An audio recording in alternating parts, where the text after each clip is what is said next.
Hello my dear students, welcome to GATE academy.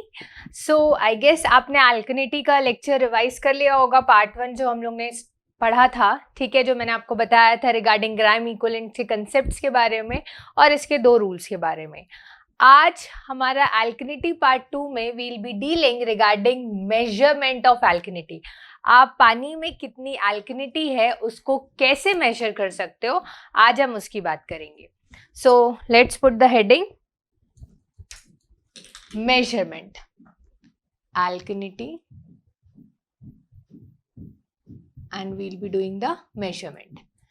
इस measurement को समझाने के लिए ही मैंने आपको बताया था पूरा titration. For this measurement only I taught you titration. अब टाइट्रेशन क्या होता है, देखो आपने पहले भी ये पढ़ रखा है, ठीक है, and even if you were in first year of your college तो आपने केमिस्ट्री में से परफॉर्म भी किया है। बस आपको वो चीज़ों को, मेरा काम है कि आपको याद दिलाना कि एटलीस्ट आप ये जान लो कि ब्यूरेट क्या होता है, क्योंकि आपने ब्यूरेट देखा हुआ है, ठीक है। तो यहाँ पर आप क्या करोगे मेजरमेंट करने के लिए, ऑफकोर्स करोगे टाइट्रेशन। तो टाइट्रेशन में क्या होता है, आपका एक ब्यूरेट होता है, जनरली इट इज 100 ml कि आपका ब्यूरेट होता है जिसमें ग्रेडेशंस मार्क्स होती है, और ये एक नॉब लगी होती है, there is a knob. Clear? So ये तो 100 ml का होता है burette, and this is the water sample. ये वाटर का सैंपल है। Let us suppose y ml का सैंपल है। अब इस सबको ध्यान से धीरे धीरे समझना, ठीक है। अब क्या है, सबसे पहले बात आती है, ये वो वाटर सैंपल है जिसमें मुझे अननोन पैरामीटर निकालना है। अननोन पैरामीटर मतलब क्या है, मेरे पास अननोन अल्कनिटी है। कौन कौन सी अल्कनिटी, मेजर की बात करते हैं, CO3 माइनस अल्कनिटी है, HCO3 माइनस अल्कनिटी है, OH माइनस की अल्कनिटी है। तो ये तीनों अल्कनिटी आपकी प्रेजेंट है पानी में, पर मेरा फील्ड ऑफ इंटरेस्ट ये है कि मुझे पता करना है कि कितनी है। I want to know what is the alkalinity which is present, ठीक है, कौन सी अल्कनिटी है, कितनी है, मुझे ये सब कुछ जानना है ऑब्वियसली, क्योंकि मुझे तो मेजरमेंट करना है ना कि ये परमिसिबल लिमिट में होनी चाहिए। ज़्यादा होगी तो मैंने आपको बता चुका है डिस्चार्ज कैरिंग कैपेसिटी पे इफेक्ट होता है, फिर आपका क्या होता है, बिटर टेस्ट इम्पैक्ट करता है। तो अल्टीमेटली मुझे तो मेजरमेंट करना है, ठीक है। तो ये तो मेरे अननोन पैरामीटर्स हुए। अब बारी होती है कि अननोन पैरामीटर्स को टाइट्रेशन की हेल्प से कैसे निकाला जाए। तो इसके लिए आप देखो, ये मैंने लिया है ब्यूरेट, ठीक है। ब्यूरेट में आपको ये ध्यान होगा, और नहीं है तो बता देती हूं, आप इसमें डालते हो टाइट्रेंट। अब ये टाइट्रेंट क्या होता है पहले ये समझ लो। ये एक केमिकल, बेसिकली आप कुछ ऐसा केमिकल डालते हो जो इस अननोन पैरामीटर के साथ रिएक्ट कर जाए। ऑब्वियसली अगर आप कोई ऐसा केमिकल डालोगे जो रिएक्ट ही नहीं कर रहा तो फिर क्या मतलब, आपका तो जो एम था मेजरमेंट करने का वो ही फुलफिल नहीं हुआ। सो इन टाइट्रेशन जब आप करते हो, ब्यूरेट में आप डालते हो टाइट्रेंट। टाइट्रेंट वो केमिकल जो कि रिएक्ट करेगा, which will react with the unknown parameters in the water sample, ठीक है। तो अब बारी आती है क्या टाइट्रेंट लेना है। तो आपको जो टाइट्रेंट लेना है that is 0.02 normal H2SO4।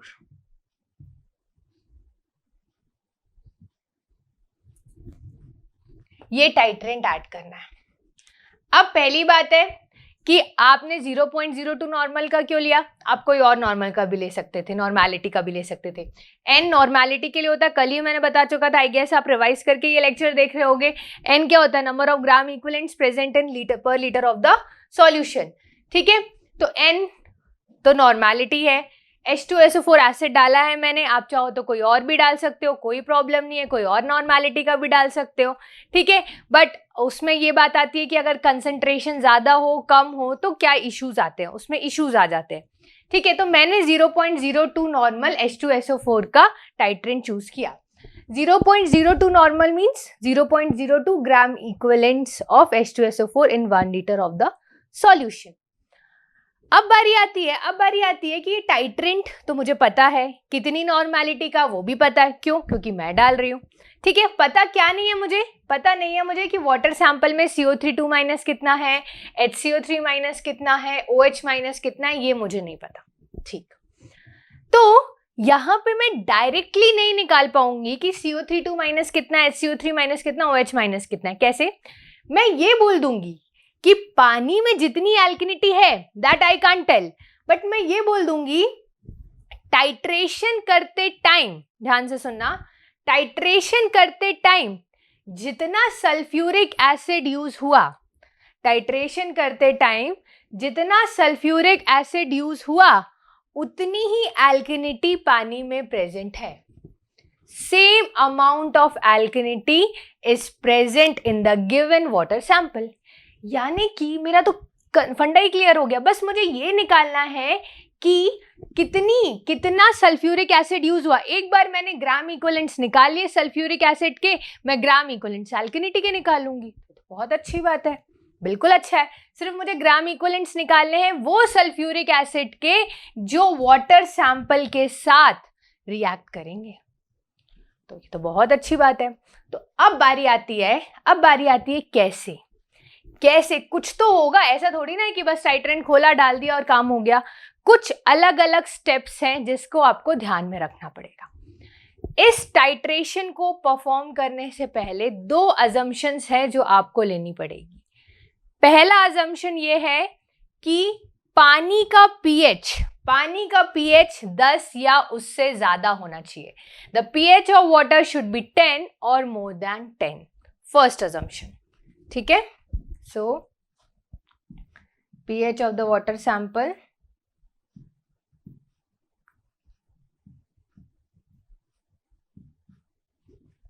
should be equal to or more than 10. दोनों ले सकते हो.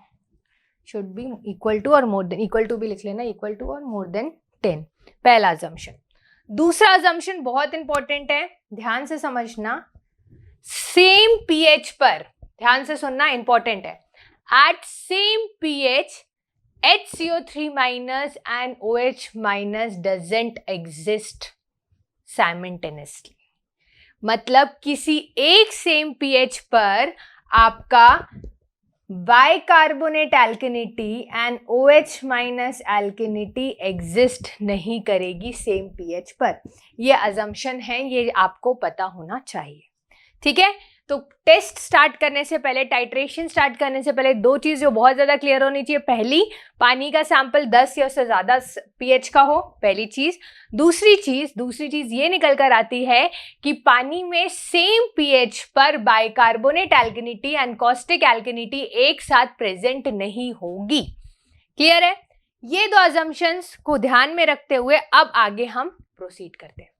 अब देखो, सबसे पहले पानी का pH 10 या उससे ज्यादा है, तो मैं यहां पर एक ग्राफ प्लॉट करती हूं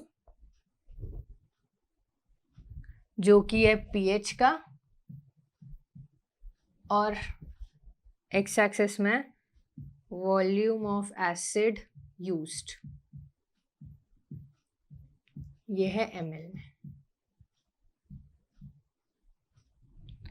अब ध्यान से समझना इस चीज को, क्योंकि अगर आपने कंसंट्रेशन लूज किया तो आपको ही प्रॉब्लम होने वाली है, इसलिए पूरा फोकस यहां पर आपका रहना चाहिए. अब क्या हो रहा है, मुझे ये तो पता है कि अगर ऊपर से आएगा H+ आयन, हाइड्रोनियम आयन, तो वो क्या करेगा, इनके साथ रिएक्ट करेगा, इन एल्किनिटीज के साथ. बट पॉइंट आपको ये पता होना चाहिए कि आपको पता है ये जब H2SO4 आएगा पानी में, H+ आयन, और वो न्यूट्रलाइज करेगा इन एल्किनिटी को, इनके साथ रिएक्ट करेगा, तो बेसिकली रिएक्शंस तो होंगी, नो डाउट होंगी, बट ये अलग अलग pH पर होती है. ठीक है, तो पहले मैंने आपको बोला कि देखो, पहले pH था 10. ठीक है, आपने क्या किया, इस नॉब को खोला. ठीक है, जिसमें H2SO4 था, आपने डाला यहाँ पर आपका CO3 minus SCO3 minus OH minus था, ये रिएक्ट किया H प्लस के साथ और pH कम होते होते, क्यों कम हुआ pH? क्योंकि पानी में क्या हो रही है, एसिडिटी बढ़ रही है। क्यों एसिडिटी बढ़ रही है? क्योंकि ये H प्लस पानी में आ रहा है, ऑब्वियसली आ रहा है। H2SO4 means what, 2H plus plus SO4 2 minus. तो जब ये H प्लस इस पानी में आएगा, जिसको आपने मान के चला है कि जिसका pH 10 से ज्यादा है, तो जब ये पानी में आएगा तो ऑब्वियसली पानी की एसिडिटी बढ़ेगी। तो अब क्या हुआ, pH 10 से कम होगा, बट ऑब्वियसली कम होगा, तो 10 से pH कम होते होते आया 8.3 में। इस टाइम आपने देखा, ठीक है, इस टाइम आपने देखा कि दो चीजें हुई। क्या हुई वो दो चीजें, ध्यान से समझना। एक कि पानी में जो OH माइनस आयन था वो H प्लस के साथ रिएक्ट करके H2O बना लिया, एंड पानी में जो CO3 2 माइनस था वो भी H प्लस के साथ रिएक्ट करके HCO3 माइनस बना लिया, ठीक। एंड ये दो रिएक्शन जब हुई, ठीक है, जब तक pH पहुंच गया 8.3, और जब यहां से ब्यूरेट में से H2SO4 जाएगा तो ब्यूरेट में ऑब्वियसली वॉल्यूम कम होगा। तो मैंने बोला कि कितना वॉल्यूम कम हुआ, वॉल्यूम ऑफ एसिड यूज्ड पहले 100 था, पहले स्टेज में हो गया 100 माइनस P, मतलब अब पहले स्टेज में P ml का एसिड यूज हुआ, P ml of acid used. तो यहां पर आप लिख लोगे वॉल्यूम ऑफ एसिड यूज्ड कितना है, P ml, ठीक है। अब दिमाग में क्वेश्चन आएगा तुम्हारे कि पता कैसे चला कि 8.3 में ये हो गया। तो कभी भी किसी रिएक्शन की एंड पॉइंट निकालने के लिए हम लोग यूज करते हैं इंडिकेटर, ठीक है। इंडिकेटर क्या होता है, जो आपको बताता है कि रिएक्शन कब खत्म हो गया और उसका एंड पॉइंट आपको बताता है, ठीक है। तो पहले स्टेज में जो इंडिकेटर आप यूज करते हो फर्स्ट स्टेज में, that is phenolphthalein.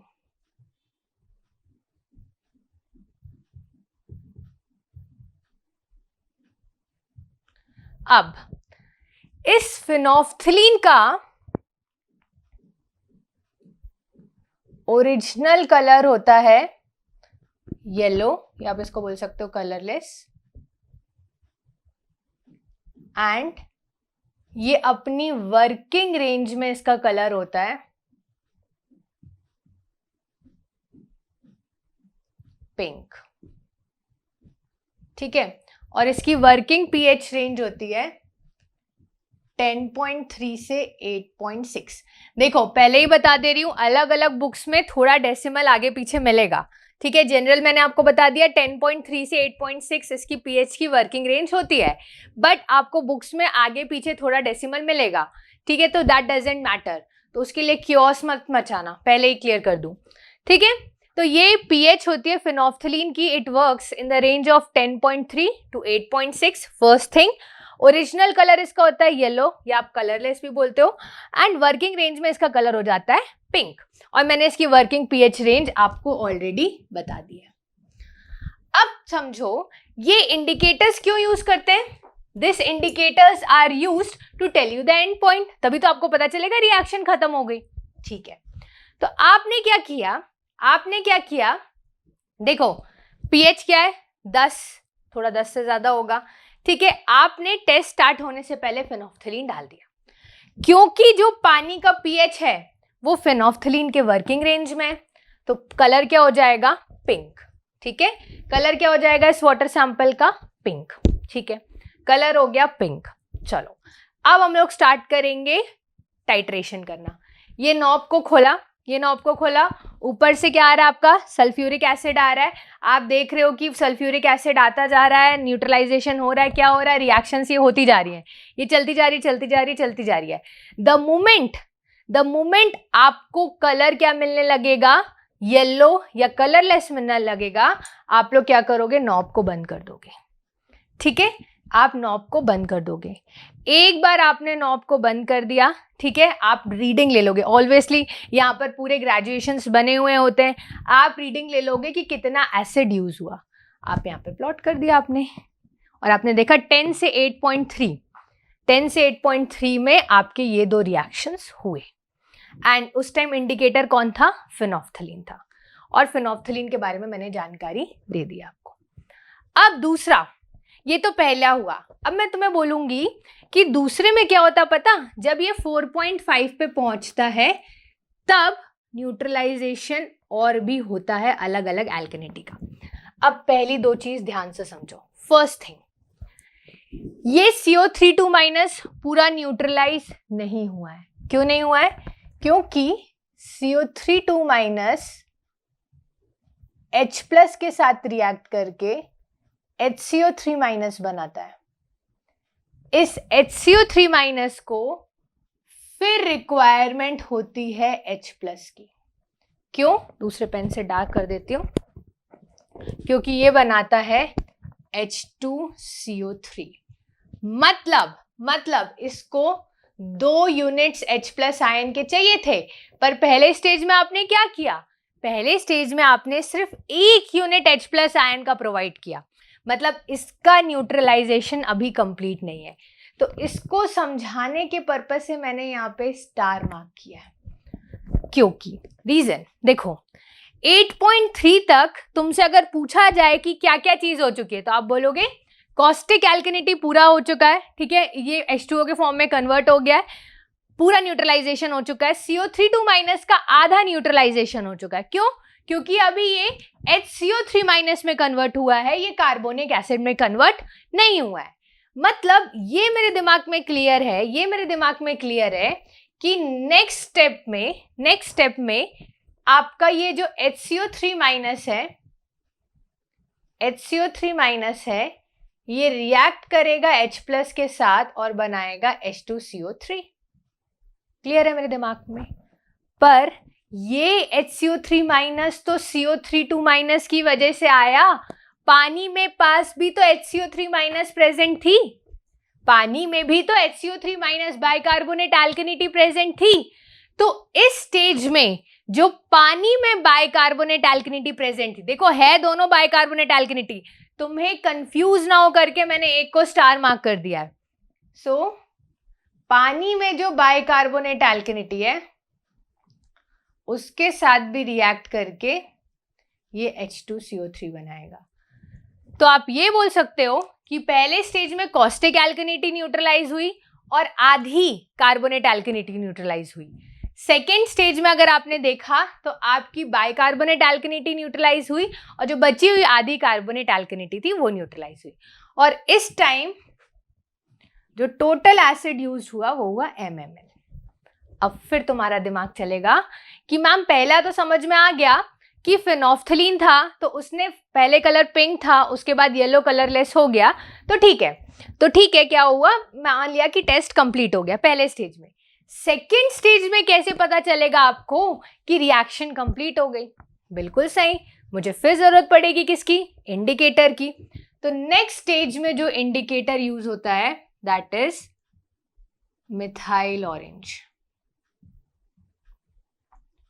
Methyl orange indicator है।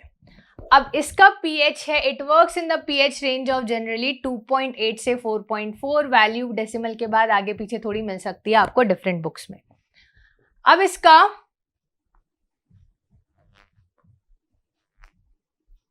दो चीज इसमें भी होती है, एक होता है ओरिजिनल कलर और एक होता है इसका वर्किंग रेंज में कलर। तो ओरिजिनल कलर जो होता है इसका होता है ऑरेंज रेड,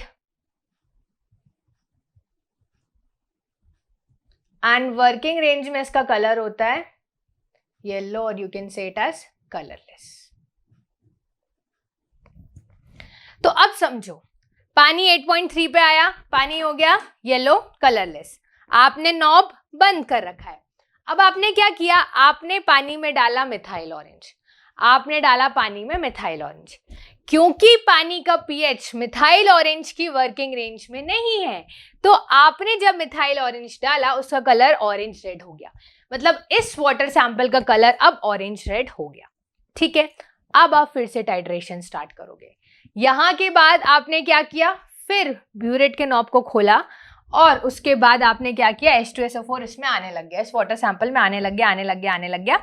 फिर क्या होगा, द मोमेंट ये येलो या कलरलेस हो जाएगा, द मोमेंट ये वाटर सैंपल येलो या कलरलेस दिखने लगेगा, आप नॉब को बंद कर दोगे और आप चेक करोगे कि कितना एसिड यूज हुआ। तो आपने देखा कि अब रीडिंग आ रही है 100 - m, मतलब पूरे टाइट्रेशन में ml का एसिड यूज हो गया, ml का एसिड यूज्ड हुआ। क्लियर? तो मैंने लिख दिया यहां पे mml। एक बार मुझे पता चल गया, मेरा पूरा टाइट्रेशन ही खत्म। अब मैं देख लूंगी टोटल कितना एसिड यूज हुआ, जितना ग्राम इक्विवेलेंट्स एसिड के हुए उतने ही ग्राम इक्विवेलेंट्स एसिड्स एल्कनिटी के प्रेजेंट होंगे वाटर सैंपल में। तो ये पता करने के लिए मैंने ये पूरा टेस्ट कंडक्ट कराया। एक बार इसको क्विकली बता देती हूँ फिर से, उसके बाद इसके आगे की कहानी बताऊंगी। 2 अजम्पशंस लिए, पहले पीएच पानी का 10 या उससे ज्यादा होगा, एक टाइम पे आपका बाइकार्बोनेट एल्कनिटी एंड कॉस्टिक एल्कनिटी एग्जिस्ट नहीं करेगी। और देखो जो तुमने अजम्पशन लिया वो तो प्रूव भी हो गया। क्या प्रूव हो गया? 8.3 पीएच तक आते आते कॉस्टिक एल्कनिटी तो पूरा न्यूट्रलाइज हो गया। ठीक है, ये बताना था मुझे आपको, वहां तो अजम्पशन लिखवा दे और यहाँ पे तो प्रूफ भी हो गया। ठीक है, आप चाहो तो अब अभी जब आपके कॉलेजेस खुलेंगे तो आप जाकर इस एक्सपेरिमेंट को अपने कॉलेजेस में भी करके देखना। इट हैपेंस, ये रिजल्ट आया गया है। ठीक है, बेस्ड ऑन एक्सपेरिमेंट रिजल्ट्स। तो 8.3 तक कॉस्टिक एल्कनिटी पूरा न्यूट्रलाइज हो जाता है। और यही तो आपने कहा था सेम पीएच पे एग्जिस्ट नहीं करेंगे, तो वो वैसे भी नहीं कर रहा है। आप देखो ये तो आपको 8.3 से 4.5 पे मिल रहा है बाइकार्बोनेट एल्कनिटी। ठीक है, और यहां पर जब तक ये 8.3 में पहुंचा, ये जो OH माइनस था ये तो H2O बन चुका है। ठीक है, so what you told is assumption is in actually valid, it is valid. Clear? तो ये तो पहली बात हो गई। अब क्या किया मैंने, टाइट्रेंट फिल करके रखा है, ये इसकी नॉर्मेलिटी मुझे पता है, इसका कंसंट्रेशन मुझे पता है, मुझे सब कुछ पता है इसके बारे में। क्यों? क्योंकि मैंने डाला है। अब बारी आती है कि मुझे पता करना है कि 10 से 8.3 में क्या हुआ।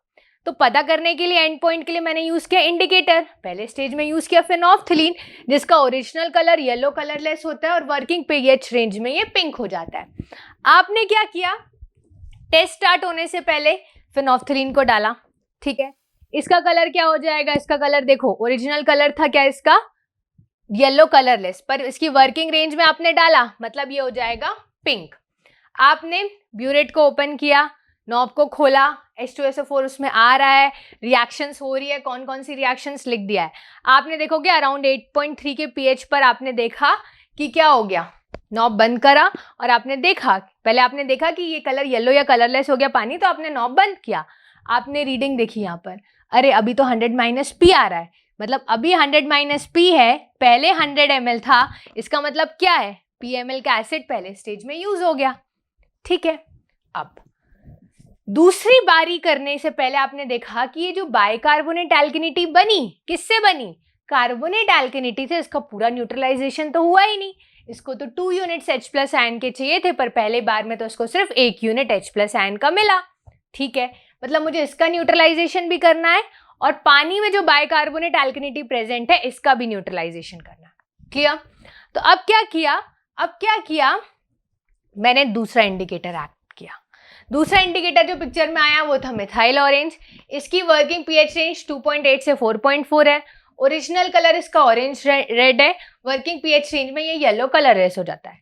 क्योंकि पानी अभी इसके पीएच वर्किंग रेंज में नहीं है, आपने इसको डाला, पानी का कलर हो गया ऑरेंज, या ऑरेंज रेड बोलो, रेडिश ऑरेंज बोलो, अलग अलग तरीके से आप कलर को एक्सप्रेस करते हो। ठीक है, so what will happen, knob खोला, पानी आएगा, फिर जो बेसिकली एसिड आएगा पानी में, and then again what will happen, reaction होगी, एंड द मोमेंट पानी येलो कलर इसमें बंद हो जाएगा तो आप इस ब्यूरेट के में जो नॉब है इसको बंद कर दोगे and you will take the reading. अब आपने देखा, अब रीडिंग आ रही है 100 माइनस m, मतलब टोटल ml का एसिड यूज हो गया।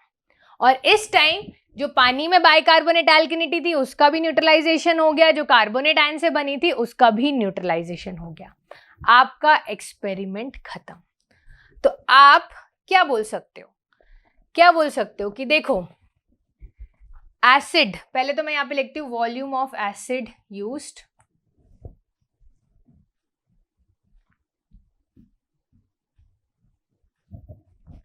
ठीक है, और पहला जैसे कि लास्ट स्टेज में जब pH पहुंचा 4.5 तब तक तो सबका न्यूट्रलाइजेशन हो गया। किस किस का हो गया, CO3 माइनस का हो गया, HCO3 माइनस का हो गया, OH माइनस का हो गया।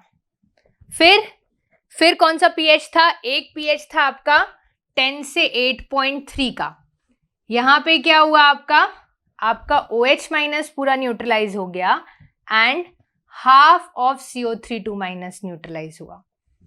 एंड ध्यान से देखना, यहां पे गलती करते हो, यहां पे जो एसिड यूज हुआ था वो PMl यूज हुआ था, लास्ट स्टेज में एसिड यूज हुआ MMl।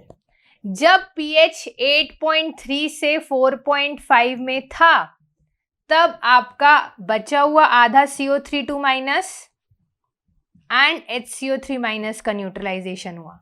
अब तुम ही बताओ, टोटल MMl एसिड यूज हुआ, पहले स्टेज में PMl यूज हुआ, तो दूसरे स्टेज में कितना होगा, M माइनस P होगा। ये तो हमने तो यूनिटरी मेथड लगा दिया। टोटल MMl यूज हुआ, पहले स्टेज में PMl यूज हुआ, तो सेकेंड स्टेज में कितना होगा, M माइनस PMl यूज होगा। क्लियर?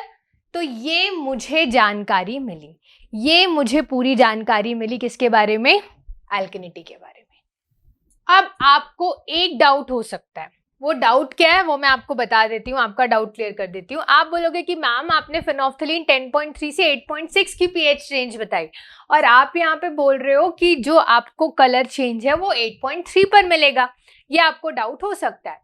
तो इसके बारे में समझो कि एक्चुअली में फेनोल्फथालीन आप किसी भी pH पे डालो वो पिंक कलर का ही रहता है, हाँ, बट उसकी इंटेंसिटी कम हो जाती है। जब उसकी इंटेंसिटी कम होने लगती है तब आपको येलो कलरलेस मिलने लगता है, ठीक है। और किस पोजीशन में उसकी इंटेंसिटी कम होने लगती है, किस पोजीशन में उसकी इंटेंसिटी कम होने लगती है, जब वो 8.3 8.6 के पास पहुंचता है तब आप उसको येलो कलरलेस बोल देते हो।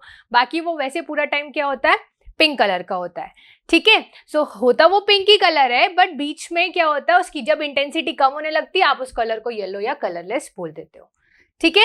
तो ये आपका डाउट हो सकता था। तो आई गेस ये आपको पता होना चाहिए कि कौन से pH पे, इसको प्रिसाइजली लिख दो कि 8.3 पर ये तीनों चीज हो चुकी है, तो इसको ऐसे लिख दो तो ज्यादा अप्रोप्रिएट होगा। एट pH 8.3 पर पहुंचते हुए ये हो चुका है, ये न्यूट्रलाइजेशन कॉस्टिक एल्केनिटी का और हाफ ऑफ कार्बोनेट एल्केनिटी हो चुका है। That is half of carbonate alkalinity मतलब ये HCO3 माइनस बन गया। क्लियर? तो अब ये तो मैंने बात किया पूरा मेजरमेंट एल्केनिटी के बारे में। अब मैं आगे मुझे ये बात करनी है आपसे, मुझे आपसे ये बात करनी है कि बेसिकली कभी कभी होता है कि कोई टाइप की एल्केनिटी प्रेजेंट हो, कोई टाइप की एल्केनिटी प्रेजेंट ना हो। जैसे मैंने कल ही आपको बोला था, अगर क्वेश्चन में किसी टाइप की एल्केनिटी नहीं दी होगी तो आप खुद से उसकी वैल्यू अज्यूम नहीं करोगे। To be frank and to be precise, आप उन वैल्यूज को जो नहीं दी गई है उनको कंसिडर नहीं करोगे। क्लियर? तो अब वो तो चलो आपका न्यूमेरिकल पर्पस है कि आप न्यूमेरिकल सॉल्व करने की बात हुई, बट अगर मैं प्रैक्टिकली बात करूं, जो वाटर ट्रीटमेंट प्लांट से पानी सप्लाई होता है या पहले जब पानी वाटर ट्रीटमेंट प्लांट में जाता है तो मुझे तो क्वालिटी चेक करनी पड़ेगी ना। मुझे तो पानी में देखना एल्केनिटी कितनी, न्यूमेरिकल थोड़ी ना सॉल्व कर रही हूँ वहां पर मैं, मुझे तो वहां पर कैलकुलेट करना है कि बेसिकली कौन सी एल्केनिटी इस पर्टिकुलर अमाउंट ऑफ वाटर में प्रेजेंट है। तो उसके लिए इन जो मैंने आपको लिखा है, इन 3 पॉइंट्स से आप निकाल पाओगे कि बेसिकली कौन सी एल्केनिटी प्रेजेंट है, कौन सी नहीं। तो उसको समझते आएंगे। आपने ये लिख लिया होगा, मैं इरेज कर रही हूं बिकॉज मैं आगे बताती हूं आपको कि अलग अलग केसेस होते हैं जिसके थ्रू आप निकाल पाओगे कि कौन सी टाइप की एल्केनिटी किस कंडीशन में प्रेजेंट है। एंड इवन दे वांट इसको मैच द फॉलोइंग में या 4 स्टेटमेंट्स देके टिक द करेक्ट स्टेटमेंट्स में भी आपसे पूछ सकते हैं। ठीक है, अब डिफरेंट केसेस होते हैं। जैसे मैंने लिया केस 1 मैंने बोला आपको कि P 0 है पर M 0 नहीं है। मैं पहले बता दूं, P है volume of acid used in first stage,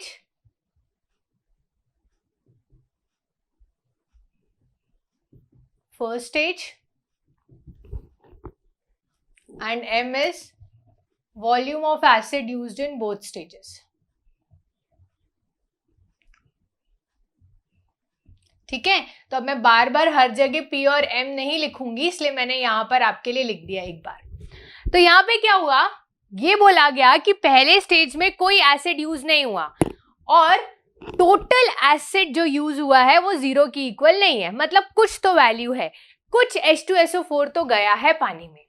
तो अब अगर P की वैल्यू 0 है तो आप दिमाग लगाओ कि अगर P की वैल्यू 0 है मतलब पानी में क्या नहीं है, OH माइनस नहीं है, पानी में CO3 माइनस भी नहीं है। तो तुम बोलोगे कि मैम ये आधा यहाँ पर भी तो है, तो हो सकता है। कैसे हो सकता है, ये आधा CO3 माइनस का आधा दैट इज HCO3 माइनस तो तब बनेगा ना, ये तो HCO3 माइनस स्टार वाला था, ये तो ये वाला था, ये तो तब बनेगा जब पानी में कार्बोनेट एल्केनिटी प्रेजेंट होगी। पर जब देखा गया और अगर पानी में कार्बोनेट एल्केनिटी प्रेजेंट रहती तो ये P की वैल्यू 0 थोड़ी ना आती। क्यों? क्योंकि कुछ एसिड तो फर्स्ट स्टेज में यूज होता, माना कि कॉस्टिक नहीं है, ठीक है, पर कार्बोनेट तो है, तो कुछ एसिड तो यूज होता। बट सिंस P की वैल्यू 0 है, दैट मीन्स कि आपका कॉस्टिक एल्केनिटी भी प्रेजेंट नहीं है, कार्बोनेट एल्केनिटी भी प्रेजेंट नहीं है, यानी कि इस वाटर सैंपल में सिर्फ HCO3, इधर ही लिख देती हूँ, HCO3 माइनस ही प्रेजेंट है, यानी कि बाइकार्बोनेट एल्केनिटी ही बस प्रेजेंट है इस कंडीशन में, इन दिस पर्टिकुलर केस। अब बात कर लेते हैं सेकेंड केस की। सेकेंड केस की बात करते P is equal to M। अब 2 सेकेंड आप खुद ही सोचना, इसका मतलब क्या हुआ, पहले स्टेज में जो एसिड यूज हुआ दोनों स्टेज में मिलाकर भी उतना ही एसिड यूज हुआ। तो मुझे देख के बताओ, यहाँ पे भी मैंने आपके लिए लिख दिया है, ग्राफ में भी बना है, 2 सेकेंड का टाइम लो और मुझे बताओ अगर P is equal to M होगा तो क्या कंडीशन होगी। एसिड जो पहले स्टेज में यूज हुआ is equal to acid use in both stages, तो इसमें कौन सी कंडीशन होगी, कौन सी कंडीशन होगी इसमें, पहले मैं लिख देती हूं, आपने अगर यही सोचा है तो only OH minus is present. और सेम कहानी है बट अदर वे राउंड। कैसे? आप बोलोगे कि मैम कॉस्टिक भी होगी और कार्बोनेट भी होगी, तो मैं बोलूंगी बेटा अगर कार्बोनेट होती तो यहां पर भी कुछ वैल्यू आती, ठीक है, सेकेंड स्टेज में भी क्योंकि चाहिए, 1 यूनिट H प्लस का फर्स्ट स्टेज में कार्बोनेट को चाहिए, तो कंप्लीट न्यूट्रलाइजेशन के लिए इसको सेकेंड स्टेज में भी H प्लस चाहिए। पर वो तो बोल रहा है कि बेसिकली ये आपको ये बता रहा है कि सेकेंड स्टेज में तो कोई एसिड यूज ही नहीं हुई है। तो अगर सेकेंड स्टेज में एसिड यूज नहीं हुई है तो पहली चीज तो तुम्हारे दिमाग में क्लियर हो जाएगी कि पानी में बाइकार्बोनेट एल्केनिटी नहीं है। दूसरी, ये जो कार्बोनेट एल्केनिटी से बाइकार्बोनेट आयन बनता था ये भी पानी में प्रेजेंट नहीं है, यानी कि इन शॉर्ट ना कार्बोनेट एल्केनिटी प्रेजेंट है ना बाइकार्बोनेट एल्केनिटी पानी में प्रेजेंट है। क्लियर? आप इससे समझ लो, ग्राफ से समझ लो, मैंने आपको सब वेज बता दिए। अब आपको देखो यहाँ पर P is equal to M है, मतलब सेकेंड स्टेज में, अब देखो यहाँ पे आप सब्स्टिट्यूट करके देख लो ना, P is equal to M है, मतलब सेकेंड स्टेज में कोई एसिड यूज नहीं हुआ। सेकेंड स्टेज में एसिड क्यों नहीं यूज हुआ? क्योंकि वो टाइप की एल्केनिटी उस पानी में प्रेजेंट ही नहीं थी। ठीक है, तो दूसरा केस ये निकल कर आया। तीसरा केस देख लेते हैं। तीसरा case P is equal to M/2, P is equal to M/2। अब इस कंडीशन को ध्यान से देखना, इसमें अलग अलग चीजें आपको मिलेगी। पहली, ये बोल रहा है इसका मतलब एसिड जो पहले स्टेज में यूज हुआ is half of the acid use in both stages. जिसका मतलब सिंपल ये निकल कर आता है, पहले स्टेज में जितना एसिड यूज हुआ उतना ही एसिड दूसरे स्टेज में यूज हुआ। तो ऐसा कब हो सकता है, ऐसा कब हो सकता है कि पहले स्टेज में एसिड जितना यूज हुआ हो और दूसरे स्टेज में जितना एसिड यूज हुआ हो वो सेम हो? ऐसा कैसे हो सकता है? तो दिमाग लगाया कि ऐसा तब हो सकता है कि मान लो पानी में OH माइनस और HCO3 माइनस प्रेजेंट नहीं है, तो फिर क्या होगा? पहले स्टेज में भी 1 यूनिट H प्लस का चाहिए था कार्बोनेट को, और दूसरे स्टेज में भी H प्लस ही चाहिए था कार्बोनेट का पूरा न्यूट्रलाइजेशन के लिए। तो हाँ, यानी कि पहले स्टेज में भी उतना ही एसिड चाहिए, दूसरे स्टेज में भी उतना ही एसिड चाहिए। तो ठीक है, तो यहां लिख सकती हूं पहला कि सिर्फ CO3 माइनस इज प्रेजेंट। उस कंडीशन में ये पॉसिबल है, उस कंडीशन में ये पॉसिबल है। ठीक है, ये पहला कंडीशन आया। दूसरा कंडीशन, क्या ये हो सकता है कि पानी में CO3 माइनस एब्सेंट हो? तो तुम बोलोगे कि मैम अगर वो एब्सेंट हो गया तो दोनों इक्वल कैसे होंगे, कैसे वॉल्यूम पहले स्टेज में और दूसरे स्टेज में सेम मिलेगा? तो सुनो, अगर ऐसा कर दे कि CO3 माइनस कार्बोनेट एल्केनिटी एब्सेंट है पानी में, तो यहां भी H प्लस नहीं मिलेगा, यहां भी नहीं मिलेगा। ठीक है, पहली चीज। पर दूसरी चीज ये है कि जितना कंसेंट्रेशन OH माइनस का है उतना ही HCO3 माइनस होना चाहिए। उस कंडीशन में आपको P is equal to m/2 मिल जाएगा। सो यहां पे लिख सकती हूं HCO3 minus is equal to OH minus and CO3 minus is absent। ये हो सकता है। ठीक है, तीसरा कंडीशन पहले मैं लिखती हूं, आप मुझे बताओ कि ये ऐसा हो सकता है कि नहीं, कमेंट सेक्शन में मुझे बताना। और अगर आप भी यही सोच रहे हो तीसरा कंडीशन, तो आप मेरे लिखने से पहले कमेंट सेक्शन में लिख दो कि हाँ ये कंडीशन हो सकता है। HCO3 minus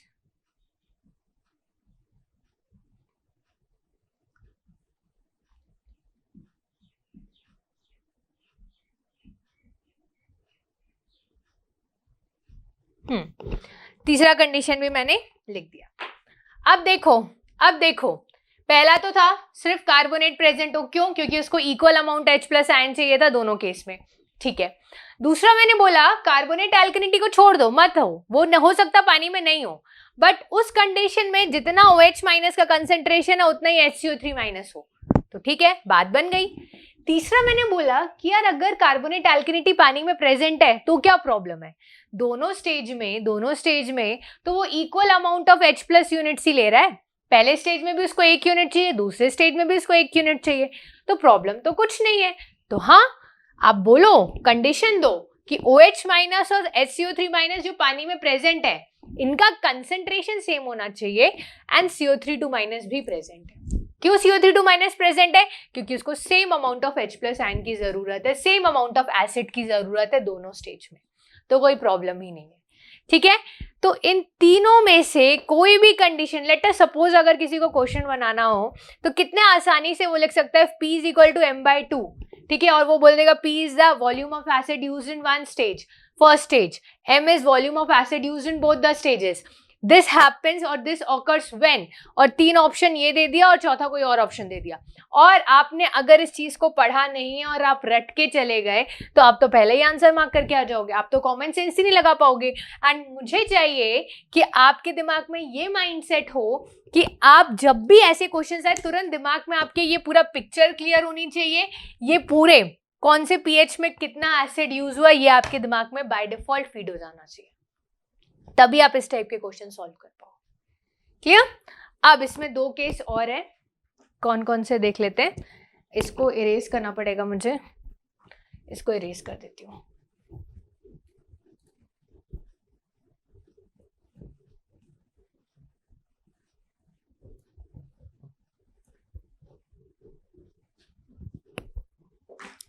case 4 P is greater than m/2, यानी पहले स्टेज में जो एसिड यूज हुआ वो ज्यादा है as compare to the half of acid used in both the stages. इसका साफ मतलब ये निकल के आता है कि पहले स्टेज में जो एल्केनिटी है वो ज्यादा होगी as compare to that of the alkalinity present in second stage, क्योंकि एसिड ज्यादा यूज हुआ है। तो इसका मतलब ये निकल कर आया कि पहले स्टेज में मैंने किसकी बात की थी, OH माइनस की बात की थी और CO32 माइनस की बात की थी। तो मैं बोल देती हूं कि हाँ, OH minus and CO32 minus is predominant. फिर तुम बोलोगे कि मैम CO32 माइनस तो पहले स्टेज में भी H प्लस ले रहा है, दूसरे स्टेज में भी H प्लस ले रहा है, तो ये प्रीडोमिनेंट कहाँ से हुआ? मैंने बोला बिल्कुल सही बात है। तो इनडायरेक्टली आप ये बोल सकते हो कि OH माइनस का कंसंट्रेशन HCO3 माइनस से ज्यादा है। क्यों बोल पाई मैं ऐसा? क्योंकि पहले स्टेज में ज्यादा एसिड यूज हुआ। किससे ज्यादा? Half of the acid used in both the stages.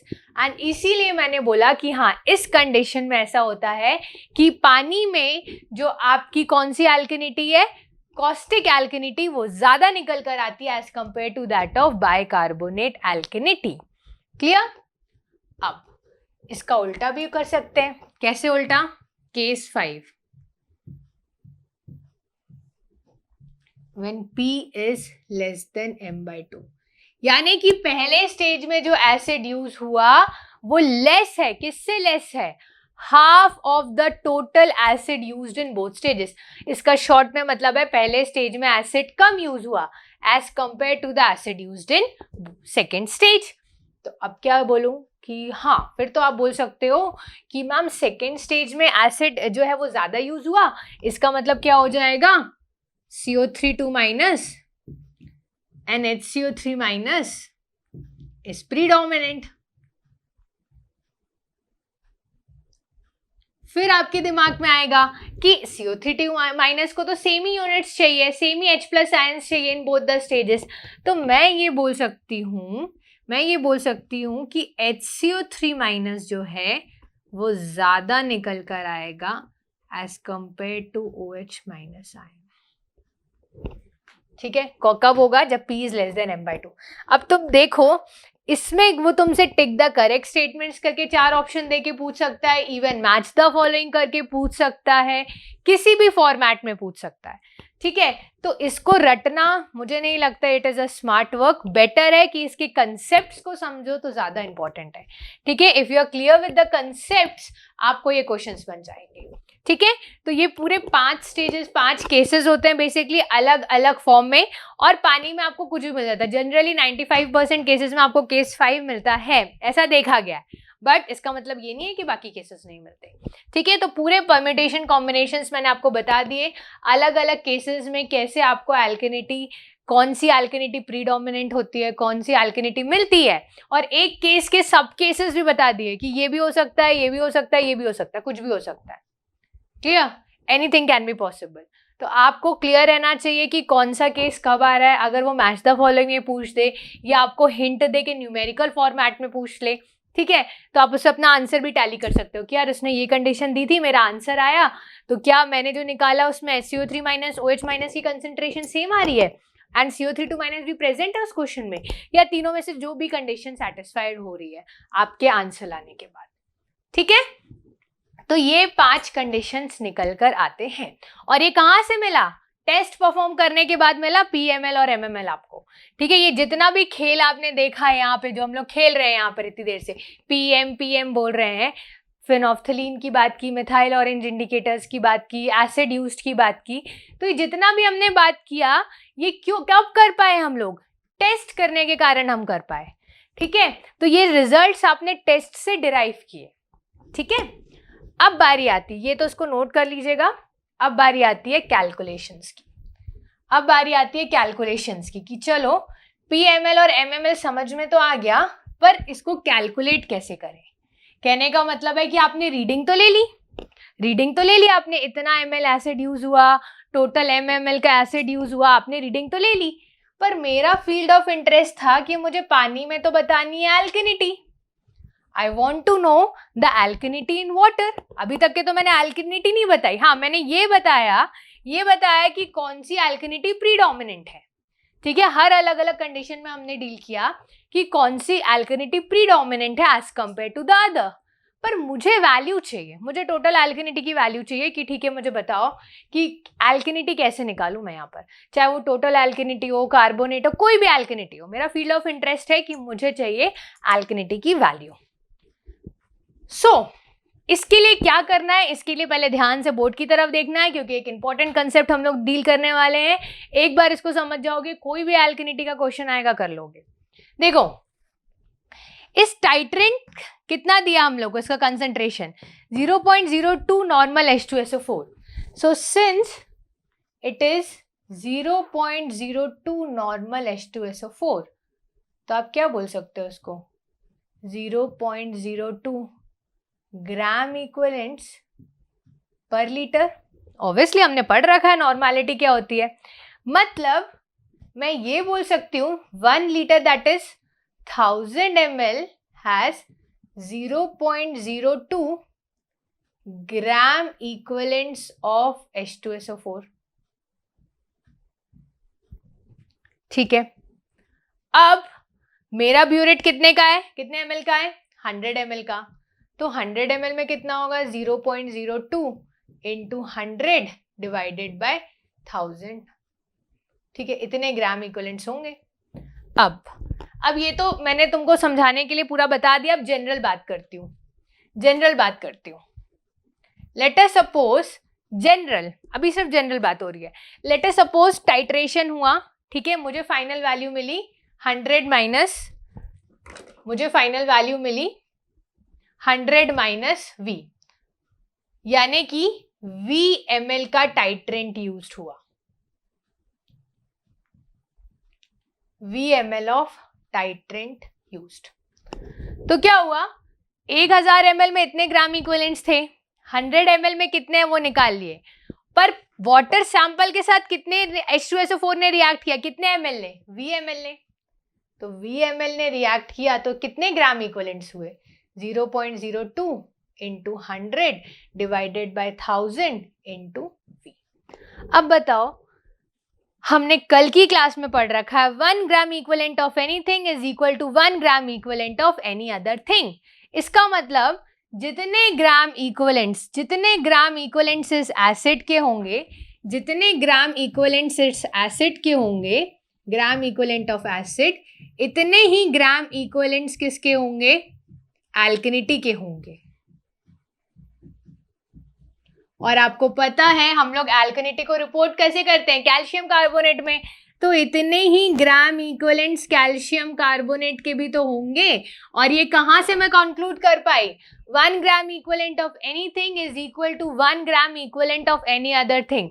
उससे मैं कंप्यूट कर पाई कि जितने ग्राम इक्विवेलेंट्स एसिड के होंगे, उतने ही ग्राम इक्विवेलेंट्स एल्किनिटी के होंगे, और इतने ही ग्राम इक्विवेलेंट्स कैल्शियम कार्बोनेट के होंगे। तो ये क्या आया मेरे पास, ये मेरे पास आया ग्राम इक्विवेलेंट्स। अब तुमको पता है मुझे तो mg पर लीटर में कॉन्सेंट्रेशन चाहिए, एंड जब हमको कॉन्सेंट्रेशन चाहिए तो मुझे क्या करना पड़ेगा, कैल्शियम कार्बोनेट के इक्विवेलेंट वेट से मल्टीप्लाई करना पड़ेगा। तो क्या किया मैंने, कैल्शियम कार्बोनेट के इक्विवेलेंट वेट से मल्टीप्लाई किया। अब ध्यान रखना ये है ग्राम्स में, मिलीग्राम्स में करना है, 10⁻3, ये हो जाएगा मिलीग्राम्स में। तो इसको सॉल्व करोगे तो कितना आएगा, सभी कट जाएगा, आई गेस सभी कट गया, V मिलीग्राम। और इतना जो आपका एल्किनिटी है ये किस में है, Y ml ऑफ सैंपल में। सो V milligram of alkalinity in Y ml of sample. तो अब क्वेश्चन तुम्हारा बहुत आसान हो गया। लेट अस सपोज, अभी मैं तुम्हें बता दूं कि क्वेश्चन में अगर बोला है, एग्जाम्पल क्वेश्चन में अगर आपको बोला है कि 30 लीटर या 30 ml बोल देती हूँ, 30 ml of sulphuric acid is used in the given water sample for testing, जो भी आपको लिखा हुआ आ जाए। तो बताओ कि कंप्यूट करो एल्किनिटी कितनी है टोटल। तो तुमको कुछ नहीं करना, is used in y ml of sample, तो तुम क्या बोल दोगे? सीधे सिंपल बोल दोगे 30 मिलीग्राम पर y ml, ये एल्केनिटी है as calcium carbonate. This is the alkalinity as calcium carbonate. किस्सा ही खत्म हो गया तुम्हारा, कुछ भी नहीं जानना है आपको, कोई चीज की जरूरत नहीं है। क्यों? क्योंकि मैंने ये कैलकुलेशन बता दी। नहीं तो हर क्वेश्चन में बैठ के ये कैलकुलेशन करते रहो। तो क्वेश्चन में कुछ भी दिया हो, बोलेगा कि पहले स्टेज में 11 ml का एसिड यूज हुआ। अगर लेटर सपोज तुमको बोला, पहले बता दे रही हूँ, क्वेश्चन भी करवाऊंगी, टेंशन मत लेना, पहले मैं बता रही हूँ क्वेश्चन को अटेम्प्ट कैसे करना है। बोला अगर क्वेश्चन में कि 200 ml का वाटर सैंपल है, 200 ml का वाटर सैंपल है एंड पहले स्टेज में एसिड यूज हुआ 11 ml का, 11 ml का एसिड यूज हुआ, यानी कि H2SO4 यूज हुआ पहले स्टेज में। जनरली वो ऐसे फर्स्ट स्टेज लिख के नहीं देगा, वो pH देगा, ताकि तुम रट के तो नहीं आए हो, नॉलेज तो है। तो वो बेसिकली बोल देगा एट pH 8.3, तो तुम्हें ऑटोमेटिकली समझना वो पहले स्टेज की बात कर रहा है। तो पहले स्टेज की एल्केनिटी कितनी निकल कर आएगी? 11 मिलीग्राम पर 200 ml, ये तुम्हारी एल्केनिटी निकल कर आ जाएगी। ठीक है, अब लीटर्स में चाहिए ना, तो 200 ml को 1000 लीटर्स में नहीं कन्वर्ट कर सकते क्या? डिवाइड कर दो बाय 1000 से, ठीक है, लीटर्स में कन्वर्ट हो जाएगा। तो ये सिंपल फंडा है, या तो हर बार बैठ के ऐसे कैलकुलेशन करते रहो, या एक बार इसकी ट्रिक समझ जाओ तो सॉल्व कर लोगे। ठीक है, तो मैंने पहले स्टेज की एल्केनिटी बता दी। पहले स्टेज में क्या प्रेजेंट था? Caustic plus half of carbonate alkalinity. तो इस तरीके से आप कोई भी क्वेश्चन को सॉल्व कर सकते हो। बस मैंने यहाँ पर कल जो आपको पढ़ाया था, इसलिए मैंने बोला था कि कल की क्लास का रिवाइज करके आना। देखो आज यूज हो गया। और ये कहाँ से लाया मैम आपने? Because 1 gram equivalent of anything is equal to 1 gram equivalent of any other thing, उस कंसेप्ट से लेके आए। ये तो ग्राम इक्वलेंट्स आए थे, यहाँ पे मैंने एल्केनिटी लाई है, तो मैं यहाँ लिख देती हूँ एल्केनिटी एज CaCO3।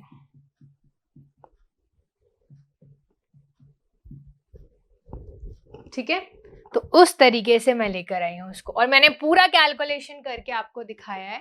ठीक है, each and every calculation is shown to you कि कैसे आपको इस क्वेश्चंस को अटेम्प्ट करना है।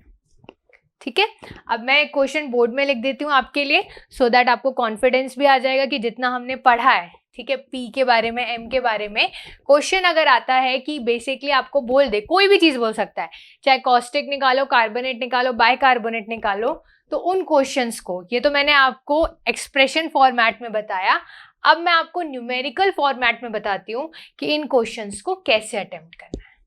तो मैंने ये क्वेश्चन लिख दिया आपके लिए। ठीक है, मैं एक बार इस क्वेश्चन को रीड कर देती हूँ। If you are able to solve, आप वीडियो को पॉज करके इस क्वेश्चन को सॉल्व कर लेना।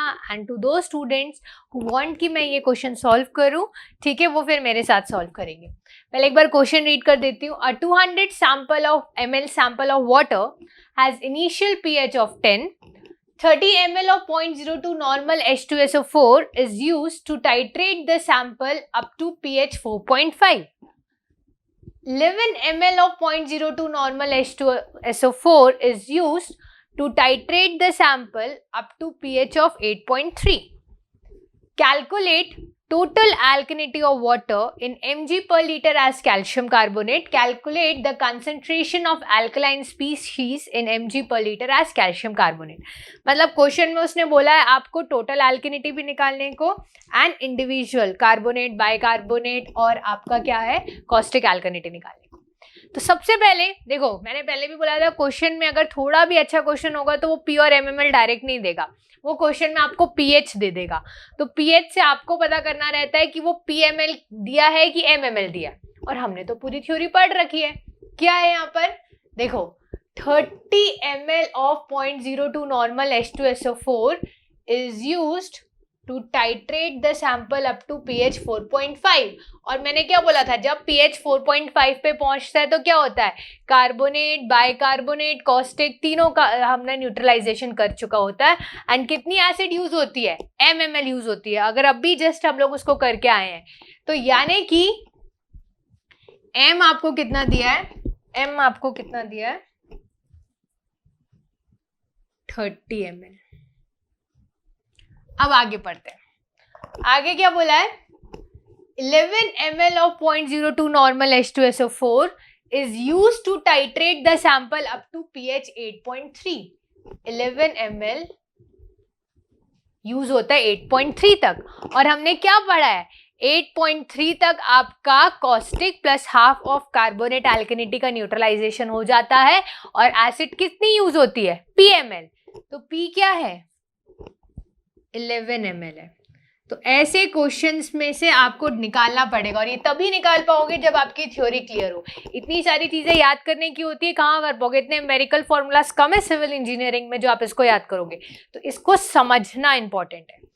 पर मुझे क्या पूछा है, मुझसे पूछा है पहले टोटल एल्केनिटी। टोटल एल्केनिटी तो बहुत आसान है, क्यों, क्योंकि मुझे पता है कि टोटल एसिड कितना यूज हुआ, ठीक है, मुझे पता है टोटल एसिड पूरे न्यूट्रलाइजेशन की 4.5 में 30 ml यूज हुआ, तो वही कंसेप्ट लगा लो जो मैंने बताया V मिलीग्राम पर YmL, और यहाँ Y की जगह आपको क्या दिया है 200 ml दिया है, तो जो मैंने V मिलीग्राम बोला था ना, तो यहाँ पे पर YmL, तो यहाँ पे Y की वैल्यू दे रखी है कि 200 ml का सैंपल है जिसकी आपने टेस्टिंग की है। तो आप क्या बोलोगे कि जो टोटल एल्केनिटी है, टोटल एल्केनिटी एज कैल्शियम कार्बोनेट, हमने बोला था V मिलीग्राम पर YmL, यहां पे मुझे पता है कि कितना है 30 मिलीग्राम पर YmL, तो यहाँ पे कितना है 200 ml। अब क्या करना है, मुझे mg पर लीटर में चाहिए, तो ml को लीटर्स में कन्वर्ट कर लो। कैसे कन्वर्ट करोगे, 1000 से डिवाइड कर दो, तो ये आ जाएगा 150 mg पर लीटर। सो जो टोटल एल्केनिटी आएगी एज कैल्शियम कार्बोनेट,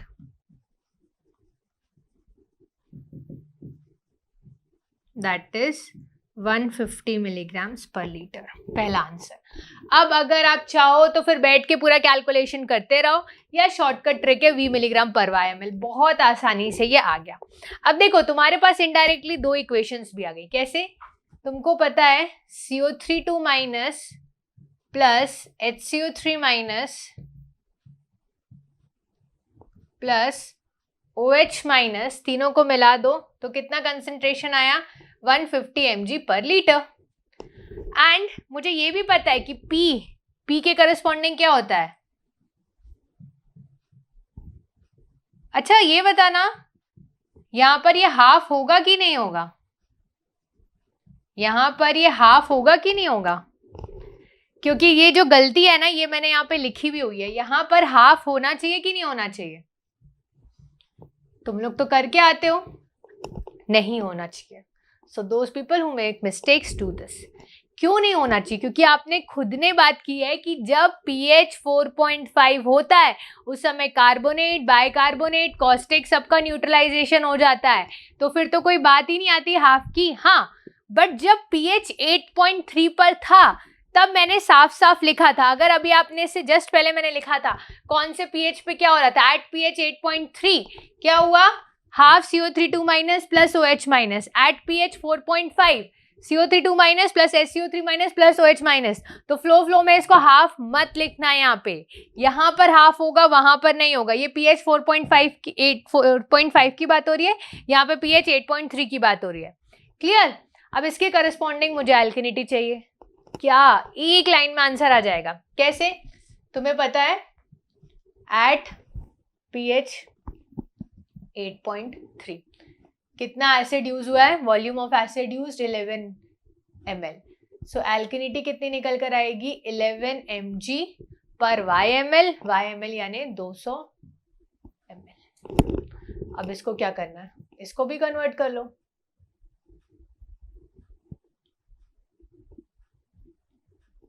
तो ये कितना आ जाएगा 55 mg per litre as calcium carbonate.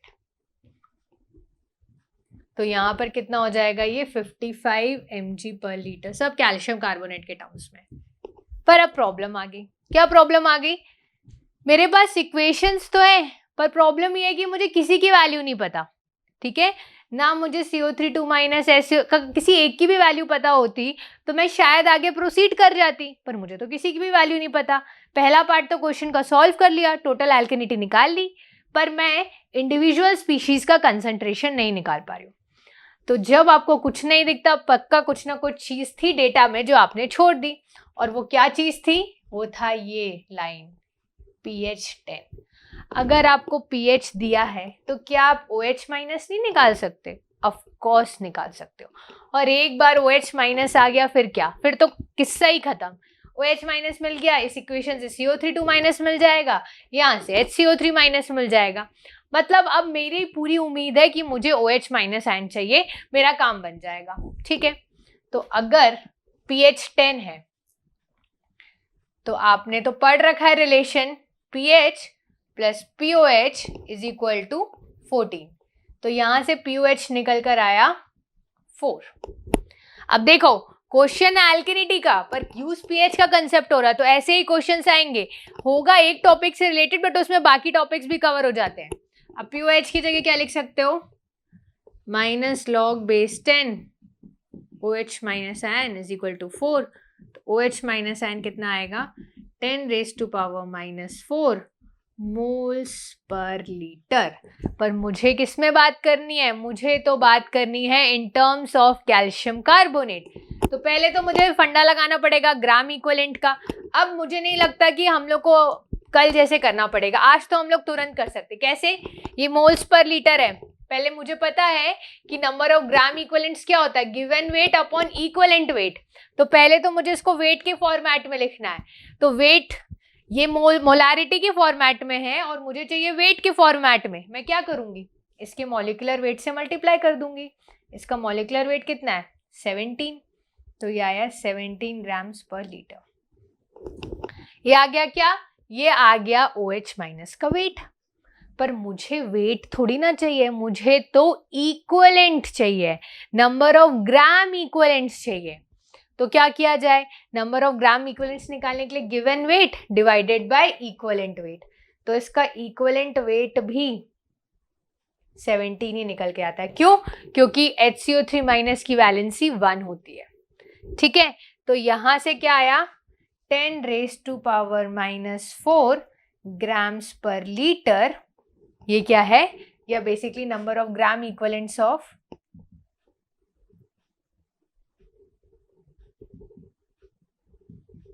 HCO3 minus 10 raise to power minus 4। इतने ग्राम इक्विवेलेंट से HCO3 माइनस के। अब तुमको पता है 1 gram equivalent of anything is equal to 1 gram equivalent of any other thing. मतलब जितने ग्राम इक्विवेलेंट्स HCO3 माइनस के होंगे उतने ही तो ग्राम इक्विवेलेंट्स किसके होंगे? CaCO3 के होंगे। पर ये तो ग्राम इक्विवेलेंट्स है, मुझे तो mg पर लीटर में चाहिए। तो क्या करना है? बस आपको इक्विवेलेंट वेट से मल्टीप्लाई कर देना है। तो ये कितना आ जाएगा? 5 mg per litre as calcium carbonate. तो यहां से आपको OH माइनस आयन की कंसेंट्रेशन मिल गई 5 mg पर लीटर। तो इसको यहां पे सब्स्टिट्यूट करो। आपको मिल जाएगा CO3 minus 50 into 2 110 mg per litre as calcium carbonate. ये आंसर हो जाएगा। ये एक आंसर। OH माइनस आयन कितना निकल कर आया आपका? 5 mg per litre as calcium carbonate. And इस इक्वेशन में सब्स्टिट्यूट करो। इस इक्वेशन में सब्स्टिट्यूट करोगे तो क्या हो जाएगा? ये हो जाएगा 115 माइनस 150। ठीक है, सो इसको भी सॉल्व कर लेते हैं। ये इतना ही आ रहा था ना, एक बार चेक भी कर लेती हूँ। नहीं, ये 100 आ रहा था, ये 100 mg पर लीटर आ रहा था। सो 150 माइनस 105, ये निकल कर आया 45 mg per litre, 45 mg per litre as calcium carbonate. तो देखो सब आंसर आ गए, सिर्फ एक OH माइनस आयन निकालना था और जो कि मेन था, जिससे पूरे आंसर आ गए। ठीक है, मुझे लगता है OH माइनस आयन्स में अगर आपको कोई डाउट होता है तो मैं एक बार फिर रिपीट कर देती हूँ। pH plus POH is equal to 14, उससे आपने निकाल लिया क्या, उससे आपने निकाल लिया OH माइनस आयन।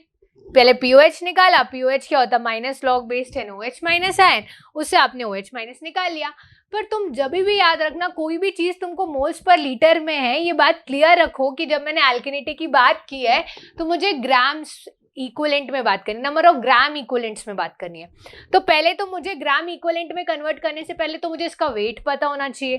तो वेट कैसे निकालूं, मॉलिक्यूलर वेट से मल्टीप्लाई कर दो, और इसकी पूरी कहानी इसलिए मैंने पहले ही बता दी थी आपको। ठीक है, तो मैंने क्या किया, इसके वेट से मॉलिक्यूलर वेट से मल्टीप्लाई कर दिया। ऑक्सीजन का 16, हाइड्रोजन का 1, 17। तो ये क्या हो गया, ये आ गया इसका वेट। अब मुझे पता है मुझे क्या चाहिए, ग्राम इक्विवेलेंट्स चाहिए। वो क्या होता है, वो क्या होता है, given weight upon equivalent weight. तो इक्विवेलेंट वेट भी इसका 17 ही निकल कर आएगा। क्यों, क्योंकि इक्विवेलेंट वेट होता है molecular weight divided by valency, और मॉलिक्यूलर वेट 17 है, वैलेंसी 1 है, तो 17 डिवाइडेड बाय 1 17। तो इक्विवेलेंट वेट निकल कर आया 17। तो इसको सॉल्व किया तो number of gram equivalents HCO3 minus OH minus के हैं, सॉरी ये HCO3 माइनस लिख दिया बाय मिस्टेक, ये OH माइनस के हैं, number of gram equivalents of OH minus. तो जितने ग्राम इक्विवेलेंट्स OH माइनस के हैं उतने ही ग्राम इक्विवेलेंट्स कैल्शियम कार्बोनेट के होंगे। तो मेरे को तो ग्राम इक्विवेलेंट्स मिले, मुझे तो कॉन्सेंट्रेशन चाहिए, तो ठीक है ना, ग्राम इक्विवेलेंट्स मिले, इक्विवेलेंट वेट से मल्टीप्लाई कर दो। तो इक्विवेलेंट वेट कैल्शियम कार्बोनेट से मल्टीप्लाई करा, आपको मिल गया कि 5 mg per litre as calcium carbonate OH minus का कंसेंट्रेशन है।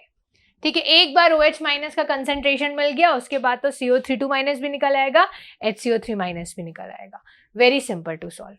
ठीक है, तो इस तरीके से इस टाइप के इस पैटर्न के क्वेश्चंस आएंगे तो आपसे बनने चाहिए। इवन वो 1 मार्क्स में आपसे सिर्फ पूछ देगा कि टोटल एल्केनिटी क्या है, इससे निकालिए। तो ये 1 मार्क्स में बस इतना छोटा सा सॉल्यूशन है। अगर उसने सिर्फ टोटल एल्केनिटी पूछी, इंडिविजुअल कंसंट्रेशंस पूछे तो 2 मार्क्स का क्वेश्चन हो जाएगा। बट अगर सिर्फ टोटल एल्केनिटी पूछनी है तो आपको मैंने ट्रिक तो बता दिया है, V/mg/ml, वो कंसेप्ट लगा लो, बन जाएगा। बट M और P पहचानते आना चाहिए। तो ये आपको पता रहना चाहिए कि कौन से pH पर कौन कौन सी एल्केनिटी है जिसका न्यूट्रलाइजेशन हुआ। ठीक है, तो मैंने एक सॉल्व करके भी दिखा दिया आपको क्वेश्चन। लास्ट एल्केनिटी में जो हमको पता होना चाहिए, लास्ट चीज जो एल्केनिटी में हमको पता होनी चाहिए वो है लिमिट। ठीक है, लिमिट। तो लिमिट भी 2 होती है, एक होती है एक्सेप्टेबल लिमिट, एक होती है कॉज फॉर रिजेक्शन लिमिट। तो जो आपकी एक्सेप्टेबल लिमिट है, that acceptable limit it is 200 mg per litre as calcium carbonate, and जो कॉज फॉर रिजेक्शन लिमिट है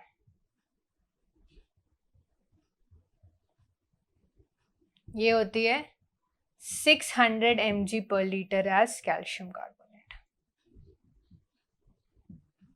ठीक है, तो ये आपको पता रहना चाहिए। तो अब ये निकालना एक्सेप्टेबल लिमिट के अंदर है कि नहीं, वो कैसे निकालोगे, आप समझ में आए पूरी condition. 200 mg per litre acceptable limit के अंदर है कि नहीं, कैसे निकालोगे, टेस्टिंग करोगे। टेस्टिंग में डायरेक्टली थोड़ी ना मिल जाता है, टेस्टिंग में आपको PML MML निकालना पड़ता है। उसके थ्रू आप इंडिविजुअल कंपोनेंट्स भी निकाल सकते हो, उसके थ्रू आप टोटल एल्केनिटी भी निकालते हो। क्लियर। तो ये पूरा कंसेप्ट होता है एल्केनिटिक में। इसके ऊपर बहुत सारे क्वेश्चंस अलग अलग पैटर्न्स में पूछ सकते हैं। तो पहली चीज मैंने पहले भी बोल चुका है, क्वेश्चन में गिवन हो जो एल्केनिटी उसी को लेना है, बाकी को नहीं लेना है। एंड वन थिंग मोर, इस क्वेश्चन में किसी स्टूडेंट्स को ये डाउट आएगा कि मैम आपने OH माइनस लिया और फिर कल वाली बात ही बोलोगे कि H प्लस आयन तो नेगेटिव एल्केनिटी इम्पार्ट करता है, तो उसको सब्सट्रैक्ट करो। ठीक है, आप H प्लस आयन भी निकाल लो यहाँ से। ठीक है, H प्लस आयन भी निकाल लो, यहाँ पे तो आएगा 10⁻⁻10 मोल्स पर लीटर, और वही चीज करके यहाँ पे सब्सट्रैक्ट कर दो। ये जैसे मैंने ग्राम इक्विवेलेंट्स निकाले ना, आप gram equivalents of H plus is equal to gram equivalents of calcium carbonate, वो करके आप निकाल के सब्सट्रैक्ट भी करोगे ना, कोई फर्क नहीं पड़ेगा, इट हार्डली मैटर्स।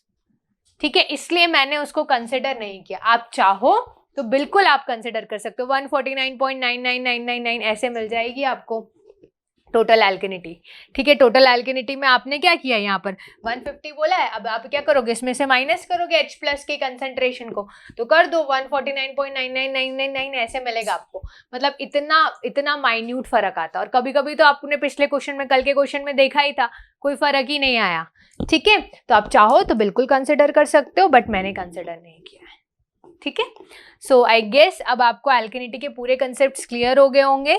ठीक है, ये आपको आना चाहिए कैलकुलेट करते कि मोलारिटी दी गई है तो गिवन वेट निकालो, गिवन वेट को डिवाइड करो इक्विवेलेंट वेट से, ग्राम इक्विवेलेंट्स निकालो, जितने ग्राम इक्विवेलेंट्स OH माइनस के होंगे उतने ही ग्राम इक्विवेलेंट्स कैल्शियम कार्बोनेट के होंगे। किससे? 1 gram equivalent of anything is equal to 1 gram equivalent of any other thing से। पर मुझे कभी भी ग्राम इक्विवेलेंट्स नहीं चाहिए, मुझे वेट चाहिए। ठीक है, तो मैंने क्या किया, वेट चाहिए या कंसेंट्रेशन चाहिए, तो मैंने इक्विवेलेंट वेट से मल्टीप्लाई कर दिया, सिंपल, आ गया आंसर। ठीक है, सो आई गेस मैंने न्यूमेरिकल भी करवा दिया इसके ऊपर। अब एल्केनिटी का कंसेप्ट आपका क्लियर हो गया होगा, आप रिवाइज करो। ठीक है, या डेटा चेंज करके 1-2 क्वेश्चन और प्रैक्टिस कर लो। यहाँ पे 30 ml की जगह 25 ml ले लो, और इसको आप 8 ml ले लो, ऐसे करके आप सॉल्व करके देखो, क्वेश्चंस आपसे बनेंगे। क्लियर, आपसे क्वेश्चन सॉल्व हो जाएंगे। ठीक है, सो आई गेस अब आपको पूरा सिनेरियो क्लियर हो गया है। What do you mean by alkalinity, what are the various types of alkalinity which is present. ठीक है, सो आज का क्वेश्चन जो मैंने क्लास के स्टार्टिंग में आपको 2 चीजें, 2 अजम्पशंस बताई थी कि पानी का पीएच, अजम्पशंस जो हमने ली थी एल्केनिटी के लिए, वो किससे ज्यादा होना चाहिए। ठीक है, पहला चीज मुझे बताओगे, और दूसरा पानी में एक साथ कौन सी 2 एल्केनिटी है जो एक साथ प्रेजेंट नहीं रह सकती। ठीक है, वो भी आप बताओगे। And just one more thing, आप ये दोनों तो क्वेश्चंस मुझे आप कमेंट सेक्शन में करोगे। और याद है मैंने आपको बोला था, अभी जब हमने पढ़ा था, जो मैंने 5 केसेस बताए थे, तब मैंने आपको बोला था कि P is equal to less than M/2। उस कंडीशन में क्या होता है कि आपका जो बाइकार्बोनेट एल्केनिटी होती है वो ज्यादा होती है एज कम्पेयर टू कॉस्टिक एल्केनिटी। और मैंने तुम्हें बोला था कि देखना 95% केसेस में यही देखने मिलेगा। अब देखो यहाँ पर OH माइनस 5 mg/L है और HCO3 माइनस 45 mg/L है। ठीक है, तो यहाँ पे भी देखो तुम्हारा प्रूफ भी हो गया वो कंडीशन। ये कौन सी कंडीशन निकल कर आई, कौन सी कंडीशन निकल कर आई, ये P is less than M/2 वाली कंडीशन निकल कर आई। चाहे तो देख लो, यहाँ पे P is less than M/2, M/2 15 ml होता है और यहाँ पे 11 ml है। पहली चीज तो तुमने देख भी लिया, चाहो तो देख लो, P is less than M/2 आ रहा है इसमें, P is less than M/2, और उस कंडीशन में क्या होता है वो भी मैंने बता रखा था, और देखो वही हुआ। ऐसा नहीं बोला था मैंने कि OH माइनस एब्सेंट है, पर मैंने ये बोला था कि OH माइनस कम मिलेगा आपको HCO3 माइनस से। देखो प्रूफ भी हो गया है। तो अगर आपका इसका आज का कंक्लूजन ये निकलता है, अगर आपके कंसेप्ट स्ट्रांग है, आपने अपना आंसर भी चेक कर लिया, अगर बाय मिस्टेक तुम्हारा OH माइनस ज्यादा आ जाता कैलकुलेशन में, जो भी प्रॉब्लम है, तो तुम चेक कर सकते थे कि तुमने गलती की है, क्योंकि P is less than M/2 है, मतलब OH माइनस को तो कम आना था as compare to HCO3 minus. ठीक है, तो आप किसी भी तरीके से अपने क्वेश्चंस को चेक भी कर सकते हो कि आपने जो मेथड अपनाया है, जो अप्रोच है, वो सही है कि नहीं। Clear? So I guess you enjoyed today's lecture. We'll be meeting tomorrow again with a different topic, that is hardness. जो 2 क्वेश्चंस पूछे हैं उसको कमेंट सेक्शन में मुझे आंसर चाहिए आप लोगों से, so that आपकी चीज़ें रिवाइज हो जाए और आपके कंसेप्ट्स एकदम स्ट्रॉन्ग रहे। Okay? So revise this, practice more questions, take care and study hard.